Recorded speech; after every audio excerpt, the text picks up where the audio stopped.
Hello all, this is a very quick video to explain the thought process and study approach to the tasks that have been set today in class. If you have completed them, use this video as a way of supporting your reflective skills, going back over what you've put and maybe add to some information. If you've yet to complete them, feel free to pause the video at different stages and then you can make use of the time more effectively. I'm going to be going through the task sheet. I'll be directing you so you know where you can look for where you should be filling it in. And as a reminder, this should be coming in to me on email.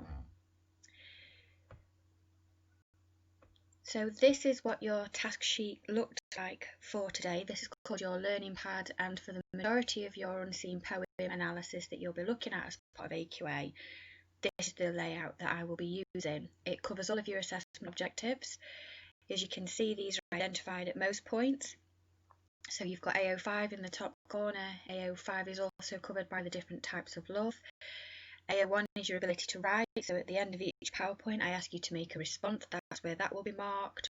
AO3 comes under the medieval poetry and Memento Mori that you can see on the left hand side there. Structural analysis and the AO2 analysis of the poem itself would be AO2. You've got two poems to compare, so that's AO4. And you've got the context of the poem, which again is AO3. So hopefully that makes sense to you. It would be incredibly useful if you had this in front of you as I'm going through it. And again, if you pause me at appropriate moments, make sure that you've comprehensively answered or addressed the different factors. You were also given this PowerPoint, which I'll be working through with you in the video, so hopefully it makes an awful lot of sense. And again, be mature about this and use the video as is appropriate. The first point then on the PowerPoint was to look at Memento Mori. So this is a medieval practice of reflection on mortality, especially considering earthly life. Immediately this should invoke a sense of AO3, thinking about ways in which people associated with their life, think about lifespan, think about how long you're expected to live, think about in terms of the sort of dangers that you would have, but then also think about the mentality around that earthly life, because in a way that you perhaps don't engage with, there was very much a spiritual presence. Two examples of Memento Mori is very often associated with art and religion. In art, it's artistic or symbolic reminders of the mortality. What would be an extra research topic here to go off and maybe find examples of that, maybe see if you could think about the way that that connects. In religion, it was used by the hermits of St. Paul, also thinking about Puritan America. With all of that information, consider how the subject matter of reflection can be shown in the form of the poem. How does it encapsulate this sense of trying to hold on to something, thinking about mortality, thinking about the frailty of life? How is that essence of the fragility of life presented within the poem?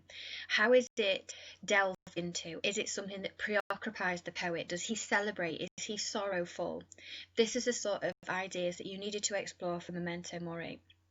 And then if you start to engage with that in a little bit more detail, you start to see how this becomes very much a feature of this existentialism that is way before its time.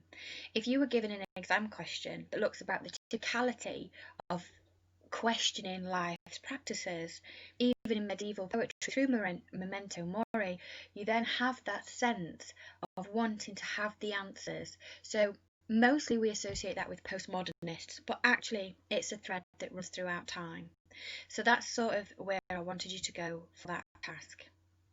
Building on that is a look at the way that it's relevant for medieval poetry. Medieval poetry is not something that we would always find time to engage in, mostly because there's a lot of people that feel that it's inaccessible. So poems during the medieval era are mostly religious in nature and written again by clerics. In terms of AO3, just pause there and think about why. It might seem a really obvious point, but it's definitely worth noting. Religious clerics, what are they going to have that your common man doesn't? They have the education. They have the practice of being able to read and write that was not common. So it's not surprising that a lot of them were preoccupied with these overtly religious ideas and interpretations. They're also mostly used in churches and other religious events. Again, because who were the authors? And therefore, how else can they be used? Think about purpose there. What would be the purpose in a religious cleric reminding people of their frailty and the fragility of life? Just let you ponder that one over. Medieval poems are mostly read by troubadours and minstrels. According to scholars, literature in the Middle Ages was international rather than local. Think again about the way that the world was made up. Think about the way in which people communicated with one another. We have very much an oral history. Think about Chaucer, the way that the stories get passed from one community to another, this very travelling pilgrimage lifestyle. And again, this is another reason that people find medieval poetry, or have found it, so off-putting, because it can feel so foreign to our own way of life. I've already given you one poet there in terms of who's writing at this time, but again, as an alternative, maybe extra enrichment or research activity, that's something you could explore in a little bit more detail. Now, on your learning pad, you will have noticed that in previous sessions I've given you a space for you to make a pen portrait of the poet. Now, often in the medieval period, it is incredibly difficult to identify who our poets actually are. They're mostly unknown, they're anonymous, because often there isn't the credibility that goes with writing poetry that now exists. It is limited to a very small number, but also think about pride here. I've mentioned to you before that most of the poems were written by religious clerics or minstrels. These are not people who are going to want fame, because in theory this would be considered something that is to be redirected to God. They're not allowed to elevate themselves. Remember, pride here is a sin. So self-advancement is not necessarily something you would be looking for. Now, one of the students from your class in the work that I've been sent in today has excellently pointed out that what's the impact of this? It's then in terms of how do you know the circumstances for their writing? If we just pause for a second and think about Shakespeare's sonnets, and I know, I've brought Shakespeare to the table.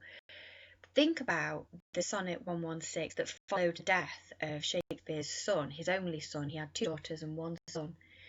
And often that poem is read as this declaration of marriage. But actually, again, it's the frailty of love. So if you then again, like I mentioned to you before during this video, the thread that runs through literature, this reflective, almost cathartic outpouring of the pain love can cause, we see it begins very early. But as one of your students, one of your classmates has identified, if we don't know who the poet is, we don't necessarily know the personal circumstances underlying or underpinning the reasons and the motives for these outpourings of emotion. Another thing to consider, and again, now moving more into terms of more deeper into AO3 and thinking about context, why are they unknown? Again, it might seem like an obvious point, and I've mentioned the anonymity that would have been celebrated.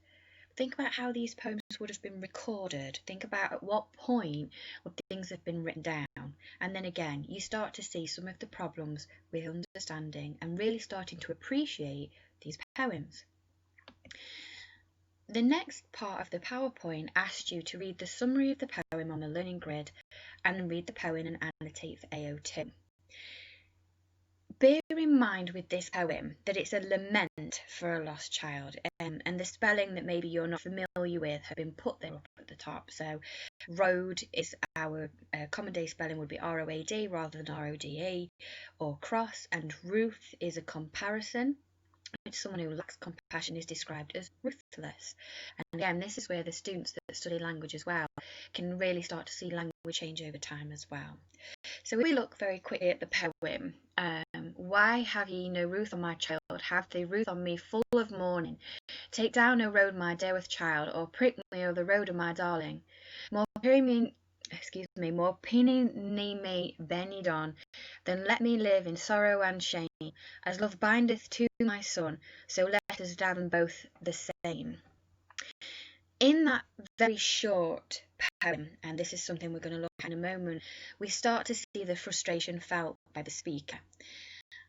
Why have ye no ruth on my child? So why have you got no compassion on my child? Who do we think he could be speaking to here? As well, another one of your classmates has pointed out, it's obviously a rhetorical question. And it's a rhetorical question because they're addressing God. Why have you no compassion on my child? So we start to get the image straight away that a child has died and they're potentially angry at God. Why has God not let this child live? Have ruth on me, full of mourning. Do you have compassion on me, full of mourning? So again, that pain that this person is feeling. And so here we start to make the assumption that it's a parent, and thinking at the time that it would have been written, obviously a father. Take down a road, my dear, with child, or prick me a road with my darling. Now, what is he asking here? I'm thinking again about the language that's taking place. That road again, or cross, you've got strong biblical connotations here. So it's almost as though the cross he's having to bear is the loss of this child. And then again, that sort of onomatopoeic pain of, oh, prick me a road with my darling. And again, the emotive language around darling and that exclamative, again, showing the anxiety and frustration of this particular speaker.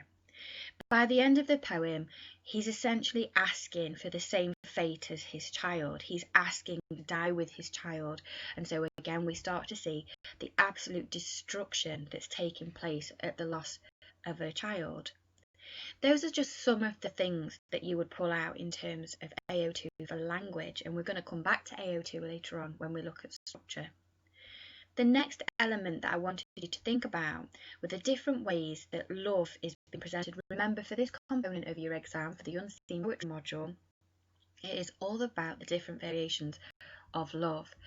Now, I gave you what to start off with. So religious love is incredibly focused as part of the medieval tradition in poetry, where the speaker holds high regard to religious convictions and conventions.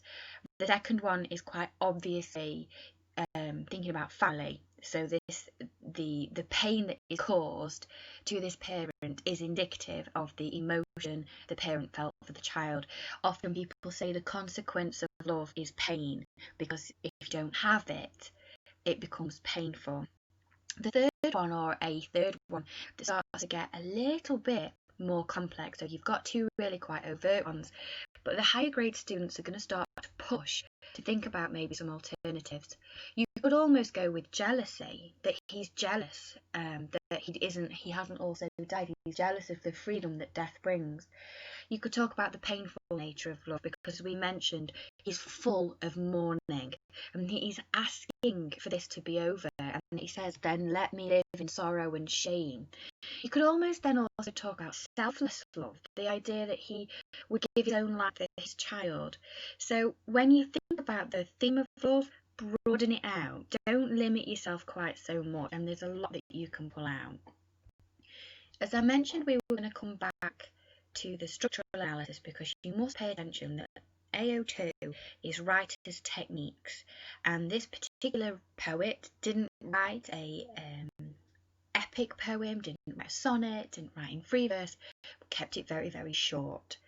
Now the beauty, or again the students that are going to get the highest grades with this, is when you start to take the structural features and use them to drive your analysis.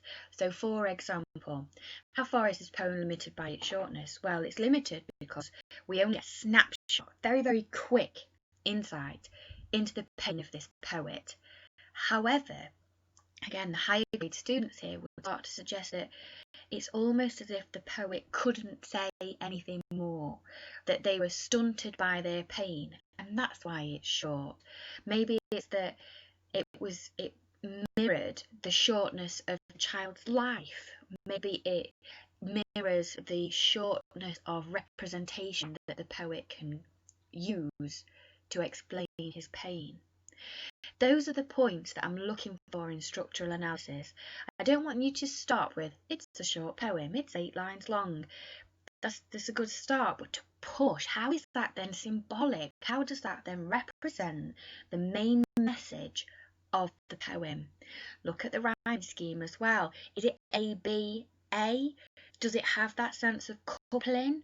If it has a coupling, is that interrupted? Is it consistent? Now, with all of those questions, again, don't just answer with, it's a coupling. What does that show? That coupling then becomes symbolic of the disrupted nature of this relationship between father and child. That's where you're going to get the higher marks. So just worth bearing that in mind. Building onto AO4 then, I gave you another poem, knowing that actually it's quite difficult to get hold of modern translations of medieval poetry, and it's called Of Every Kind of Tree. It's a simple song, and again, thinking about the way that histories are shared in this time period, it's very much about the oral tradition. And as such, a lot of things need to rhyme because it's easier to remember. There's another clue for some AO2 analysis there. They need to be repetitive. There's another AO2. You start to see how these things link together. You start to see how AQA have looked at all of the different aspects that join in with your literature analysis. And this is why when students ask me for a writing framework, you can't approach the AOs individually. They are all working together. So anyway, a very rough and perhaps inferior paraphrase of this poem is, if you looked at it, of every kind of tree, the hawthorn blossoms sweetest, she shall be my lover, or my lover she shall be. Every kind of tree. So you would repeat that first bit. So she shall be my lover, she shall be my lover, the fairest of every kind, she shall be my lover. And again, that's been twisted around so that we have it in a modern translation rather than trying to understand the syntax that would have been used before. Now, this one is much more a celebration of love. So when you start to think about the comparisons between the first and second poem, it's slightly harder. But the more obscure type of poems that you look at, the more prepared you will be for your exam next year. If you think about how these both present a sense of desire, the first one is a desire to be pain-free, a desire to have their child back. The second one is much more about a relationship of the same age. But this is where you start to see that desire, even though directed in different ways, is a universal experience. That's again where I was looking to push you for the comparison of the two medieval poems. They approach love, and they're very different in their approach to love because they're very different experiences. They're very separate. The audience is different. One is painful, one is celebratory. But what joins them together? What are they the same? How do they encompass the complexities of relationships? And that's where I wanted you to consider AO4. Now, I gave you a grid there to complete that, but it might even be worth approaching it in a Venn diagram. To finish off, I was hoping that you would look at how poetry has changed over time, thinking about the ways that poetic form, from medieval poetry to Renaissance poetry, that we've looked at, maybe even to postmodern, like I mentioned during today's video. You could also start to engage with, well, has poetry really changed over time? And again, look at those threads that you can just see that punctuate our timeline of literature, reoccurring again and again and again. What does that tell you about humanity? As I've said, please make sure that you send this to me on email so that I can get a look at your notes and that I can understand where you're coming from. If you have any problems, any questions or concerns, as always, please get in touch.